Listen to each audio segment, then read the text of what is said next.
Tak banyak orang yang mengetahui, jika di sebuah dusun kecil di Kecamatan Sambirejo Sragen, terdapat sebuah makam keramat yang sampai saat ini masih terus dikeramatkan oleh warga sekitar. Makam tersebut merupakan makam salah satu putra raja dari Kerajaan Majapahit bernama Raden Haryo Bangsal. Oleh masyarakat, Raden Haryo Bangsa dikenal dengan sebutan Joko Budug.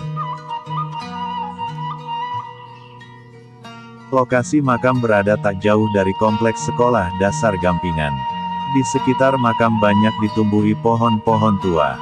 Selain makam Joko Budug, juga ada Sendang Ayu yang lokasinya berada di sebelah selatan makam. Makam Raden Haryo Bangsal atau makam Joko Budug, terlihat berbeda dengan makam biasa pada umumnya. Selain terkesan sangat angker, makam tersebut panjangnya lebih dari 5 meter. Menurut keterangan warga sekitar, di dalam makam terdapat 2 jasad yaitu, Raden Haryo Bangsal dan istrinya Dewi Nawangwulan yang dikenal dengan nama Putri Layonsari. Di dalam komplek makam Joko Budug, terdapat bangunan pendopo yang diperuntukkan bagi para pelaku ritual untuk beristirahat. Di samping pintu makam terdapat patung Garuda yang melambangkan kebinekaan. Sementara itu di dalam area makam, terlihat kayu penanda nisan yang diperkirakan sudah berusia ratusan tahun.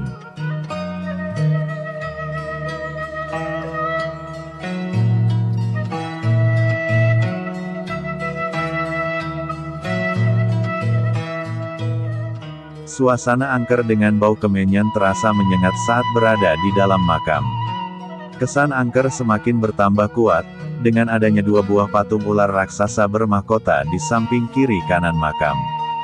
Sebelum direnovasi oleh para pelaku ritual, makam Joko Budug dulu berupa bangunan kayu beratap jerami. Akan tetapi sejak banyak pelaku ritual kabul hajatnya, makam tersebut lambat laun mulai direnovasi.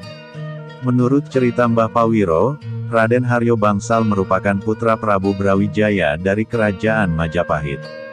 Oleh ayahnya, Raden Haryo Bangsal diminta untuk segera menikah mencari pasangan. Akan tetapi keinginan orang tuanya tersebut ditolak, karena ia masih ingin memperdalam ilmu kanuragan. Karena dipaksa mengikuti kehendak ayahandanya, Raden Haryo Bangsal akhirnya kabur dari istana. Terang Mbah Pawiro menceritakan kisah perjalanan Raden Haryo Bangsal.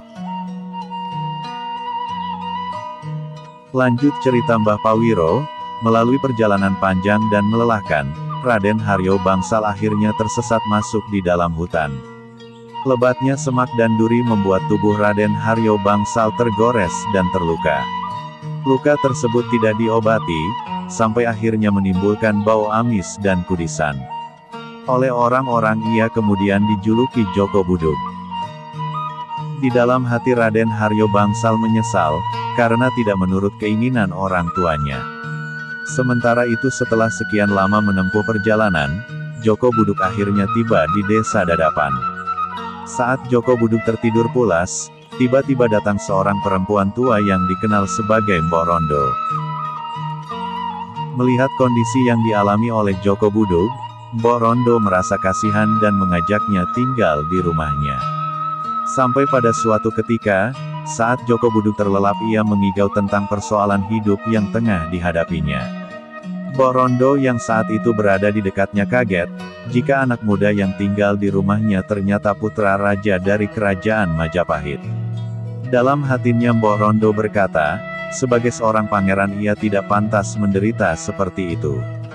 Karena merasa kasihan, Mbok Rondo lantas mengangkat Joko Budug sebagai anak angkatnya. Hingga pada suatu hari, Joko Budug merasa haus saat melihat buah kelapa muda di kebun Mbok Rondo. Kepada Mbok Rondo, Joko Budug meminta izin memetik buah kelapa yang ada di kebun.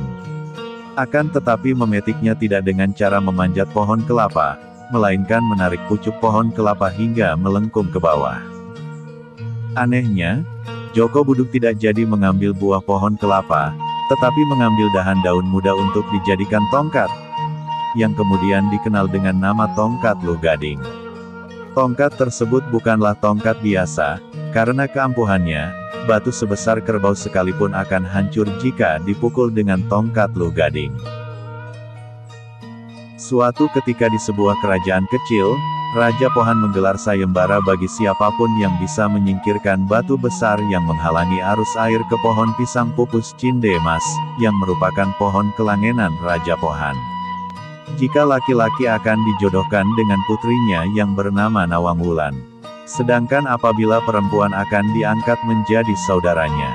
Mendengar sayembara tersebut, Joko Buduk lantas meminta izin kepada Mbok Rondo untuk mengikutinya. Meski dengan berat hati karena tak ingin Joko Buduk dihina sebagai perjaka kudisan, Mbok Rondo akhirnya memperbolehkannya. Joko Buduk diajak Mbok Rondo menghadap Raja Pohan, dan diberi waktu semalam untuk menyingkirkan batu besar yang menutupi aliran air ke pohon pisang pupus Cindemas. Berbekal tongkat Luh Gading, batu besar yang menutup arus air dihantam hingga hancur berkeping-keping. Air yang mengalir dari atas puncak gunung langsung turun deras menuju pohon pisang pupus Cindemas. Melihat keberhasilan Joko Buduk, penduduk desa bersuka cita. Sawah, ladang dan seluruh tanaman tumbuh subur kembali. Atas keberhasilannya tersebut, Joko Buduk kemudian dijodohkan dengan Dewi Nawangwulan.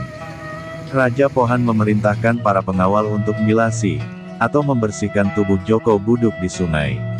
Akan tetapi kata milasi diartikan menghabisi oleh para pengawal kerajaan Pohan. Sehingga saat berada di sungai, Joko Buduk dihabisi dengan sebilah keris.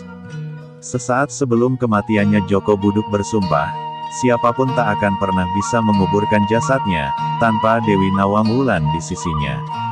Terbukti saat jasad Joko Buduk hendak dimakamkan ke dalam liang lahat, tubuhnya terus memanjang. Sementara itu, Dewi Nawangwulan yang sudah sekian lama menunggu di kerajaan hatinya cemas, karena Joko Buduk tak kunjung datang. Kekhawatiran membuat Dewi Nawangwulan akhirnya menyusul Joko Buduk ke sungai, tempat ia akan membersihkan diri. Setibanya di pinggir sungai, Dewi Nawangwulan melihat jasad Joko Buduk terbujur kaku di pinggir liang lahat.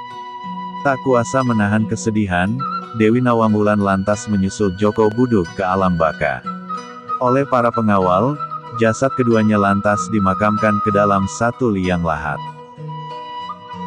Jasad Joko Buduk berada di sebelah utara, sedangkan Dewi Nawangwulan berada di sebelah selatan.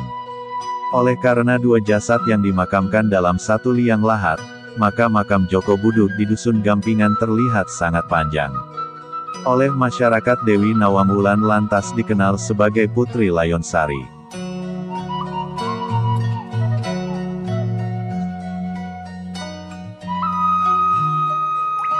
Menurut pengakuan Mbah Pawiro, penduduk sekitar Pantang melakukan kegiatan pada hari Jumat Pahing, bertepatan dengan hari naas kematian Joko Buduk. Pantangan tersebut jika dilanggar, biasanya akan ada masalah datang menimpa. Diakui Mbah Pawiro, tak sedikit pelaku ritual berhasil, usai menjalani laku prihatin di makam Joko Buduk. Salah satunya seseorang yang pernah tidur menggelandang di makam. Karena merasa kasihan, setiap hari Mbah Pawiro memberi makan dan minum. Setelah sekian lama menggelandang di makam, orang tersebut lantas menghilang dan kembali lagi dengan keadaan sukses kaya raya. Kepada pria tersebut Mbah Pawiro mengingatkan, agar menyembelih kambing sebagai ungkapan wujud rasa syukur keberhasilannya. Nasihat Mbah Pawiro rupanya tidak dilakukan, ia memilih melakukan dengan caranya sendiri. Tak selang lama setelah kejadian tersebut, pria yang pernah menggelandang dan menjadi kaya raya kemudian bangkrut kembali jatuh menjadi melarat. Bagi Mbah Pawiro, pelaku ritual memiliki hajat sendiri-sendiri. Tak hanya untuk keberhasilan usaha dan kelancaran ekonomi, namun ada juga yang ingin membangkitkan aura kecantikan dan ketampanan dengan cara mandi di Sendang Ayu.